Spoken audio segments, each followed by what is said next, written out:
कीअं आहियो दोस्तो, ठीकु आहियो?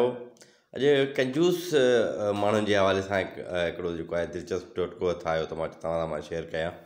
ऐं इहो बि रिक्वेस्ट कंदुसि या बि त चैनल सब्सक्राइब कयो।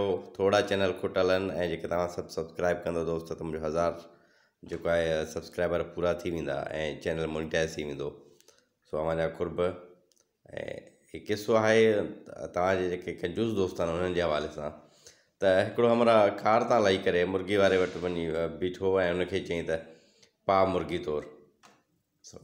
मुर्गीअ वारो ऐं कटण बीह रहियो त भरिसां हिकिड़ो ॿियो कार वारो हमरा अची बीठो ऐं कार मां लही करे मुर्गी वारे खे चई त 5 किलो मुर्गी तोरे ॾे।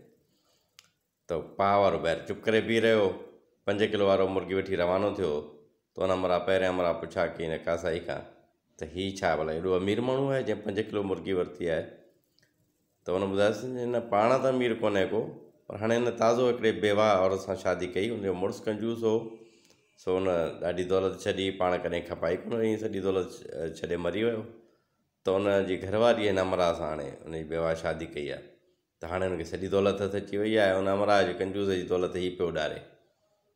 सो अमरा हुनखे चई ईअं कर तूं 5 किलो मुंहिंजी बि मुर्गी तोर।